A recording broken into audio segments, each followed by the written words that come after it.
नमस्कार दोस्तों, मैं आपका दोस्त सतीश आर्य। काफ़ी दिनों से मैं वीडियो नहीं बना पा रहा था। स्वास्थ्य की प्रॉब्लम थी, मेरे को थोड़ी दिक्कत हो रखी थी, जिसके कारण मैं वीडियो नहीं बना पा रहा था। मेरे पास वीडियो के बेसिस पे कुछ कमेंट्स आए हैं, कुछ मेरे पास स्पेशल मैसेज आए हैं व्हाट्सएप के थ्रू, और उन्हीं के बेसिस पे जो मैं आज एक आपके लिए टॉपिक लाया हूँ। शायद पहले भी मैं इस टॉपिक के बारे में बच्चों को और सब लोगों को बता चुका हूँ।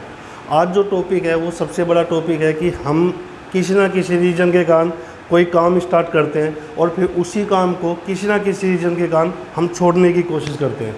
मैं आपको बात बताना चाहूँ तो कोई काम हम जब करते हैं तो उस काम के लिए ना हमको बहुत ज़्यादा कठिनाइयों का सामना करना पड़ता है। लेकिन कई बार होता क्या है, कुछ कठिनाइयाँ इतनी हैवी बढ़ जाती है कि हम जो काम कर रहे होते हैं वो काम नहीं कर पाते। तो लेकिन मैं इसी चीज़ को काटते हुए आप सबको बताऊँगा कि अगर कठिनाइयाँ आती हैं किसी भी व्यक्ति पर, हम पे भी आती है, आप पे भी आती है, सब पे किसी ना किसी कारण से कोई ना कोई कठिनाई आती है। लेकिन उसका मतलब ये नहीं कि आप उसी कठिनाई के बेसिस पे अपने काम को ख़त्म कर दो।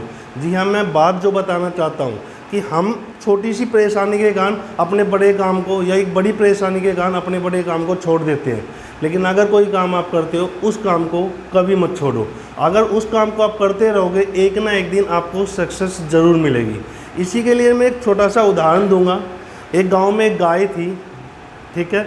उस गाय को क्या हुआ कि उसको थोड़ा ना दिखना कम था, उसको दिखता कम था। वो गांव में खेत में घूमते घूमते घूमते घूमते एक कुएं में जाकर गिर जाती है।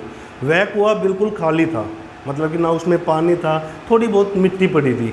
गाँव वालों ने देखा कि ये गाय कुएं में गिर चुकी है और उसको कोशिश भी की, लेकिन उससे वो गाय ऊपर नहीं आ पाई। तो गांव वालों ने क्या सोचा, चलो हम मिट्टी डाल के इसको यहीं पे इस कुएं को बंद कर देते हैं और इसी मिट्टी से इसको दबना देते हैं। जब लोगों ने वहाँ पे मिट्टी डालनी स्टार्ट की तो गाय ने क्या किया, लोग मिट्टी डाल रहे हैं, जैसे ही मिट्टी डाली जाती थी गाय ने अपने पैर हटा के मिट्टी अपने पैरों के नीचे ले ली।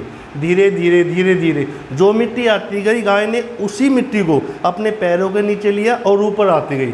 देखते ही देखते कुआं पूरा भर चुका था और गाय बिल्कुल बाहर आ चुकी थी।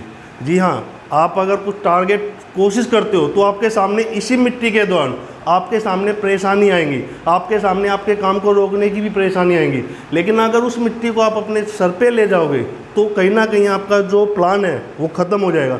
लेकिन उसी परेशानी को या उस प्रॉब्लम को या उस मिट्टी को आप पैरों के नीचे दबाओगे तो आपका टारगेट हमेशा आपके सामने बहुत नज़दीकी से मिलेगा। देखते ही देखते गाय आपके सामने आ गई और गाय ने पूरे गांव के बीचों बीच से उसी स्पीड से भाग ली जैसे वो घूमती फिरती थी। क्यों? क्योंकि गाय ने हिम्मत नहीं हारी। गाय की जो कठिनाइयाँ थी, जो मिट्टी उसको ऊपर आई थी, उसने अपने कंधे से, हाथ से, पैर से हटा के पैरों पे ली और पैरों से उसका टारगेट सामने आ गया।